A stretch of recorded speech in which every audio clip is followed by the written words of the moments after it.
One waitress, one arrogant millionaire, one grand piano. What was meant to be a humiliating joke in a crowded fine dining room turned into something no one could have predicted, a moment that silenced egos, shattered assumptions, and reminded every soul in that space of the power of raw, undeniable talent. And at the center of it all was Clara Morgan. She was just 26, wearing a black apron over a wrinkled white blouse, hair tied back loosely, her cheeks slightly flushed from rushing between tables. To most, she was invisible, a server, a helper, a background fixture in their evening. But by the end of the night, they would never forget her. Not because of the food, not because of the wine, not even because of the man who tried to shame her in front of everyone. They would remember Clara because she did something no one expected, something that cut deeper than revenge and soared higher than applause. She played, and when she did, time stopped. Clara Morgan had lived in Seattle for barely 2 years, but every evening at the Glass Orchid, a high-end restaurant perched above the waterfront, felt like a lifetime. At 26, she carried herself with quiet grace. Her steps were light, her voice soft, and her presence, though often overlooked, always composed. Most patrons never even glanced at her long enough to notice the light in her eyes. If they had, they might have seen something extraordinary hiding behind that calm exterior, because Clara was no ordinary waitress. She had spent more hours at a piano than she had in any classroom. From the time she was 6, music had been her world, a way to speak truths she couldn't express any other way. Her mother, a single parent and a high school librarian, had saved for years to buy a used upright piano which Clara played until the keys were worn smooth. She taught herself scales from library books, mimicked songs she heard on the radio, then moved on to Chopin, Debussy, and Rachmaninoff. At 16, she was performing at school concerts and church recitals. At 20, she earned admission to a conservatory, only to give up her spot to care for her mother when illness struck. Life had not made space for her dreams, so instead, Clara made space for survival. Seattle hadn't been part of the plan, but after her mother's passing, Clara had packed up what little she owned and started over. A Craigslist ad led her to the Glass Orchid, not because of the pay, but because of the grand piano that sat untouched in the corner of the dining room. It was just for show, the manager told her on day one, a prop to impress wealthy diners. But for Clara, it was a lifeline. Sometimes, after closing, she would sneak over and play a few notes, quiet, brief, just enough to feel human again. Her coworkers had heard her once or twice. They told her she played like someone from another world. She would smile, say nothing, and return to polishing wine glasses. But deep down, Clara knew she hadn't forgotten. She hadn't lost the music. She had simply buried it, until the night someone tried to bury her. It was a Friday night, and the dining room at the Glass Orchid was alive with polished laughter and designer perfume. The kind of night where the rich dined slowly, drank heavily, and tipped poorly. Clara moved between tables with the grace of someone who'd learned how to be invisible, precise, polite, forgettable, until he walked in. Julian Prescott. Even the maitre d' straightened his back when the name came through the reservation line. Tech magnate, early investor in half the apps on every smartphone in the room. He was younger than most billionaires, sharper than most CEOs, and nastier than any guest Clara had ever served. And tonight, he wasn't alone. He arrived with a group of equally entitled men, laughing too loudly, talking too big, and scanning the room like they already owned it. They settled into the best table, right near the stage with the decorative grand piano that no one had touched in years. Clara was assigned to their table. She drew a deep breath and approached. Julian didn't look at her, not at first. He spoke while scrolling on his phone, ordering a bottle of Barolo that cost more than Clara's monthly rent. His friends chimed in with complicated requests and off-menu substitutions. Clara smiled, took notes, and turned to leave. "Hold on," Julian said suddenly, his voice cutting through the ambient jazz like a blade. "What's your name?" She paused. "Clara." He finally looked up. His gaze was slow, calculated, like he was evaluating a car he didn't plan to buy. "Clara," he repeated, rolling it around like a joke. "You look like someone with a secret." His friends laughed on cue. Clara said nothing. She didn't trust her voice. Julian leaned back in his chair, sipping from a tumbler of something expensive. "You play?" he asked, nodding toward the piano. She hesitated. "I used to." "Oh," he grinned. "A tragic artist in exile. How romantic." More laughter. One of his friends muttered, "She probably thinks she's better than half the hacks in this town." "Let's find out," Julian said suddenly. The table went quiet. "Go ahead, Clara," he said, motioning to the piano. "Play something for us." Clara's heart seized. She looked around the restaurant. Eyes were already turning. A few patrons leaned back, curious. Her co-workers froze. The room was shifting, and Julian had made her the center of the stage without her consent. "I'm working," she said quietly. Julian smirked. "Don't worry, I'll cover your shift for 5 minutes, unless, of course, you're not as talented as you look." A few patrons chuckled. One of Julian's friends whistled low. "Yikes," he said. "Guess we've got a pretender, not a prodigy." Julian raised an eyebrow. "Come on, Clara, I'm offering you a stage. What's the worst that could happen?" Clara felt her throat dry up. She wanted to disappear, to dissolve into the floor. But her silence was costing her dignity. The longer she stood there, the louder the laughter became. A server passed behind her and whispered, "You don't have to do this." But that wasn't the point. She knew exactly what Julian was doing. This wasn't a request, it was a dare, a spectacle. He didn't want to hear her play. He wanted to humiliate her, make her stumble, reduce her to a punchline in a story he'd tell later over whiskey with other men who laughed at women they couldn't control. Clara turned to face him fully. "Fine," she said, her voice quiet but firm. "I'll play." Julian's eyebrows shot up in mock surprise. His smirk deepened. "Now that's the spirit." As she walked to the piano, the restaurant seemed to hold its breath. The lights felt hotter, the room dimmer. All she could hear was the blood rushing through her ears. She reached the bench, sat, and placed her fingers on the keys. Her hands trembled. In the corner of her eye, she saw Julian raise his glass, toasting his table. They laughed again, relaxed, expectant. The audience was set. The performance in their eyes would be her collapse. Clara took a breath, closed her eyes, and remembered who she was. Clara's fingers hovered above the ivory keys, the air in the glass orchid, as still as breath before a storm. She could hear Julian's voice behind her, dripping with mockery. "We'll try not to judge you too harshly, Clara." The room chuckled, soft but cutting. Her spine stiffened. She pressed the first chord. It was soft, gentle, barely louder than the sound of someone shifting in their seat. Then the next, then another. The melody began to unfold like a memory. She wasn't playing something flashy or loud. She wasn't here to impress anyone with speed. She chose a piece her mother had loved, Rachmaninoff's Vocalise, adapted for solo piano. No lyrics, just pure feeling. The notes cascaded through the air, delicate at first, like morning light through old curtains. People stopped chewing. Forks hovered mid-air. Conversations faded to nothing. Because something was happening. Clara had stopped existing as the waitress with the coffee pot and notepad. She became the music. Her back straightened, her shoulders relaxed, and her fingers moved like they had never been apart from the keys.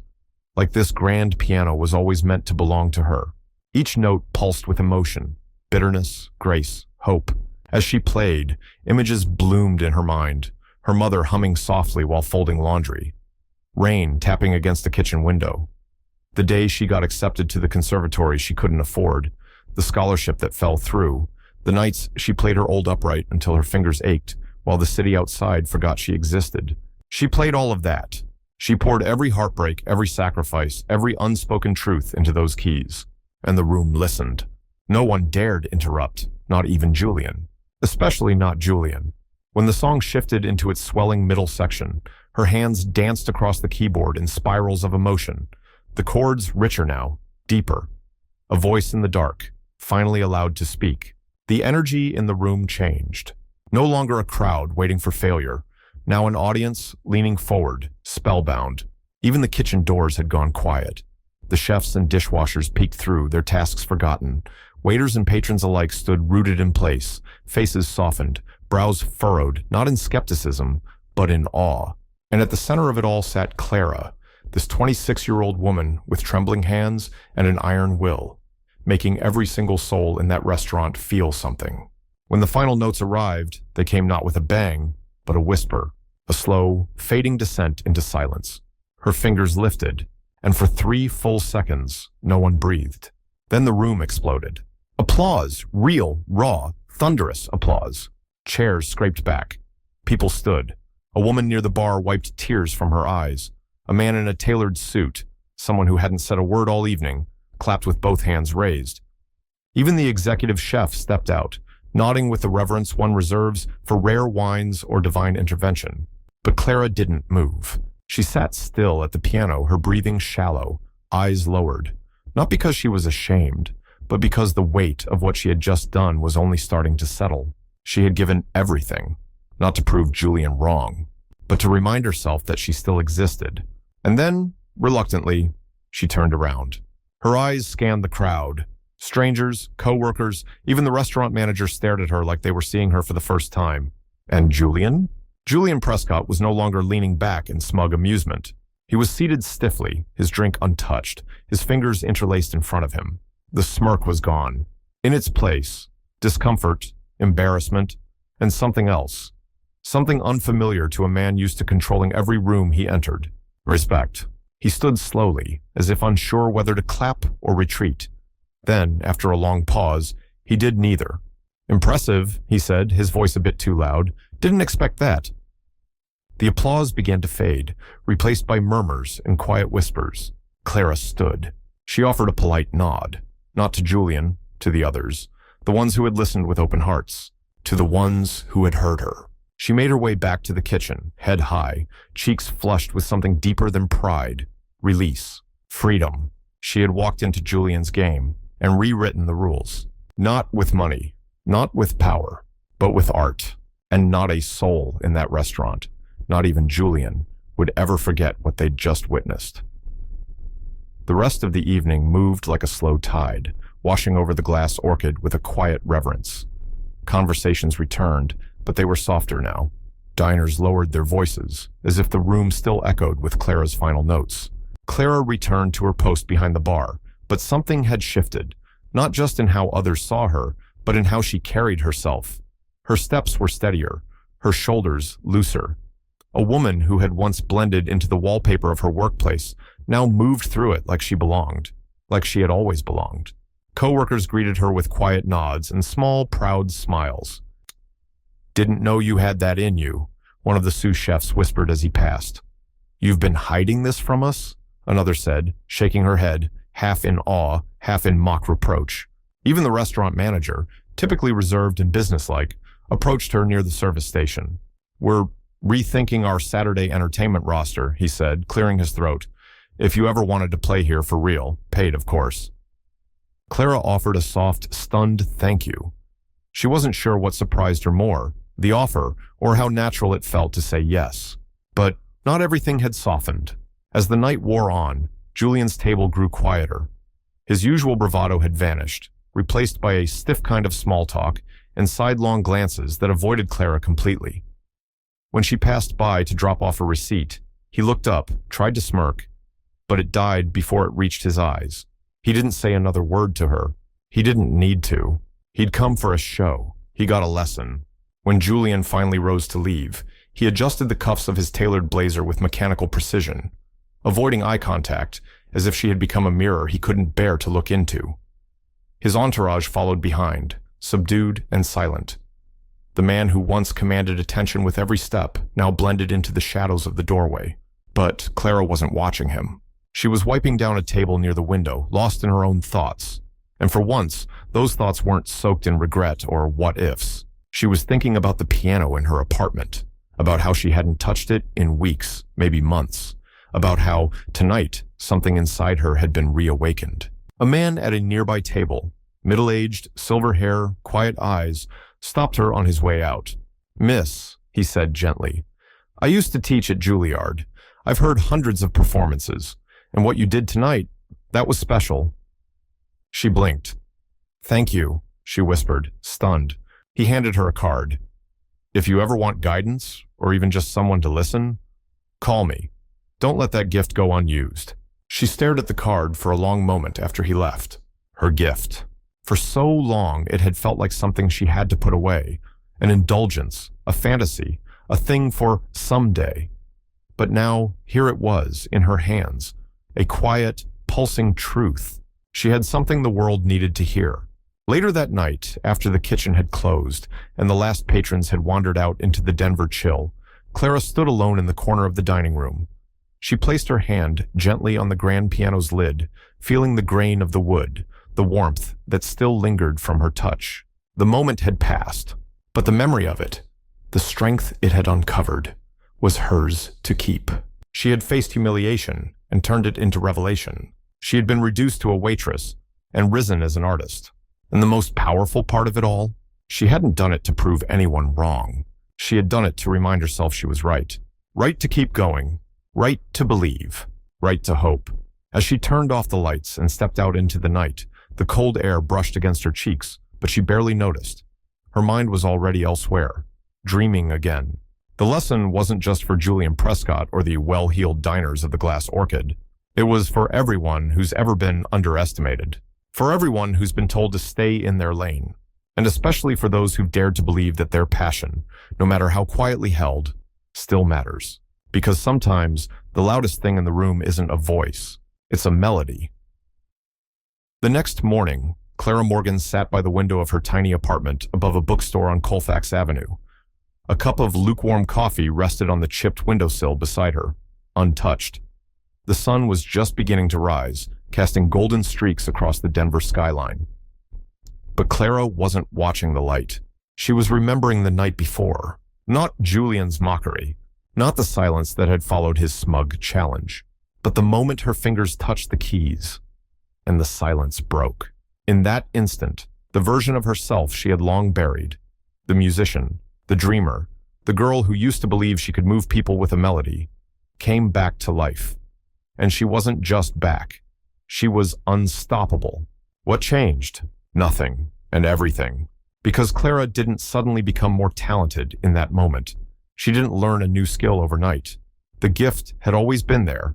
What changed was her courage. And that's what we so often forget, isn't it? That our potential isn't waiting for the perfect stage. It's waiting for the moment we stop hiding. Julian Prescott represented every voice that ever told Clara she wasn't enough. Every person who mistook her uniform for her worth. Every gatekeeper who laughed instead of listened. And yet, none of them had the power to silence her music, unless she gave it to them. She didn't, and neither should you. Maybe you're watching this from a place that feels small. Maybe you've traded dreams for survival. Maybe someone, somewhere, once told you that your gift wasn't worth sharing, or worse, that it wasn't real to begin with. But here's the truth. Someone else's lack of vision is not your limit. You don't need permission to be what you already are. You don't need applause to believe in your purpose. And you sure as hell don't need a Julian to validate your value. All you need is one moment of courage. One decision to say, yes, I'm ready. Ready to play, to write, to speak, to show up, boldly, fully, unapologetically. Because talent will always matter. But conviction? That's what changes the room. That's what silences the doubters. That's what makes people sit up and say, I didn't see that coming. So let Clara's story be your invitation. Dust off the dream you left behind. Pick up the project you've been too afraid to finish. Sing, dance, paint, speak, build, whatever lights you up inside. Because the world doesn't need more perfection. It needs more people brave enough to be real. And if you ever find yourself standing in front of your own Julian, don't shrink. Play. Let your truth speak louder than their arrogance. And when you do, don't be surprised if the room goes quiet. Sometimes, the most powerful stories are told without a single word. Just a melody. Just a moment. Just you. So tell us, what's the piano you've been avoiding? And what would happen if, just once, you sat down to play? This story is a work of fiction inspired by themes of resilience, self-worth, and personal transformation. While the characters, settings, and events are entirely fictional, the emotions and experiences portrayed are drawn from universal human struggles and triumphs. Any resemblance to actual persons, living or dead, or real-life events is purely coincidental. The intention of this narrative is to inspire, empower, and remind viewers of the value of authenticity in the face of judgment. Viewer discretion is advised for those sensitive to themes of public embarrassment or emotional hardship.